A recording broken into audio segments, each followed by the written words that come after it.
સુરત મહાનગરપાલિકા સિનિયર સિટીઝનો અને સુરતી લાલાઓ માટે એક અલાયદી વ્યવસ્થા કરી છે। તેમને આરામ અને શાંતિથી બેસવા મળે તેના માટે આપ જોઈ રહ્યા છો કે કેટલાક વિસ્તારોમાં બાકડા મૂક્યા છે, પરંતુ આ બાકડા તૂટેલા જોવા મળી રહ્યા છે। ઉધના વિસ્તારથી લઈ કે ગેલ કોલોની અને ઉધના મગદલ્લા રોડથી વેસુ વીઆઈપી રોડ પર 1 કિલોમીટરના અંતરો બાકડામાં મૂકવામાં આવ્યા હતા, પરંતુ કેટલાય સમયથી આ બાકડા તૂટેલા જોવા મળી રહ્યા છે। સુરતી લાલાઓ અત્યારે આ વિસ્તારોની અંદર શનિ અને રવિવારે મોજ માણવા સાથે અહીં શાંતિની પળો ગુજારતા હોય છે। ત્યારે આપ જોઈ રહ્યા છો કે સમગ્ર બાકડાની હાલત બેસમુહાર થઈ ગઈ છે। પાટિયા પણ તૂટી ગયા છે અને આ બાકડા તૂટેલા હોવાથી સુરતીજનોને પણ અહીં બેસવાની મુશ્કેલી પડી રહી છે। ત્યારે સુરત મહાનગરપાલિકાએ આ બાકડા વિશે પણ કંઈ ને કંઈ રસ્તો કાઢીને કાર્યવાહી કરવી જોઈએ, પરંતુ બાકડા કેવી રીતે તૂટ્યા તે વિષય જાણવાનો છે। અત્યારે આપ જોઈ રહ્યા છો કે સુરતની અંદર શનિ અને રવિવારે કેટલાક સુરતીજનો અને સુરતી લાલાઓ અહીં બેસીને પોતાની શાંતિની પળો માણી રહ્યા છે। ત્યારે આપ જોઈ રહ્યા છો કે કેટલીક મહિલાઓ પણ આ વિસ્તારમાંથી ગુજરતી હોય છે અને ત્યારે પણ તેઓ વહેલી સવારે અને સાંજે તેઓ વોકિંગ દરમિયાન આવતી હોય છે, ત્યારે પણ આ વિસ્તારમાં બાકડાનો બેસવાનો ઉપયોગ કરતી હોય છે, પરંતુ મહિલાઓ અને પરિવારોને અત્યારે બાકડાની સુવિધા મળી રહી નથી અને આ બાકડાની સુવિધા બેસવાની હોય છે, પરંતુ તૂટેલા બાકડાને લીધે કેટલીક હાલાકી ભોગવવાનો વારો આવી રહ્યો છે।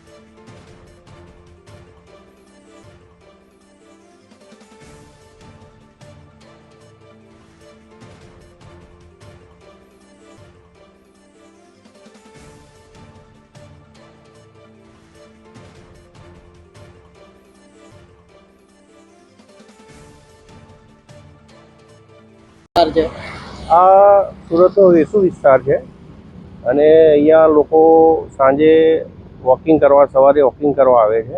આ સાયલેન્ટ ઝોન છે એટલે અહીંયા લોકો સારું એવું વોકિંગ કરવા આવે છે અને શનિવારે રવિવારે અહીંયા લોકો રજાનો માહોલ હોય એટલે અહીંયા બેસવા માટે આવે છે। અહીંયા બાકડાની હાલત તૂટેલી જોવા મળી રહ્યા છે, શું કહેવા માંગો છો?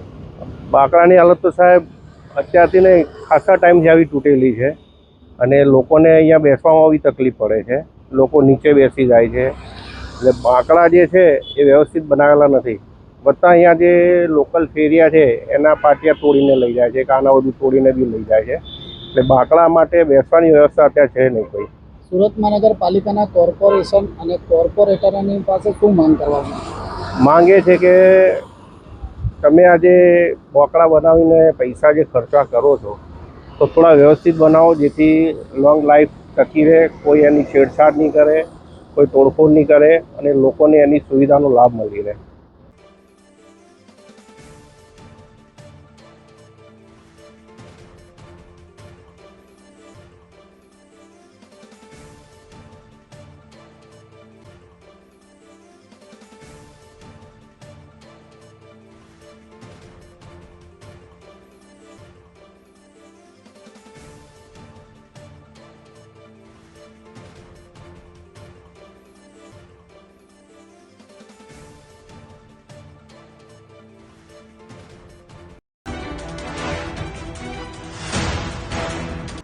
કેમેરામેન જય સિંહ સાથે ધીરજ સુમરા, લોકવિશ્વાસની સુરત।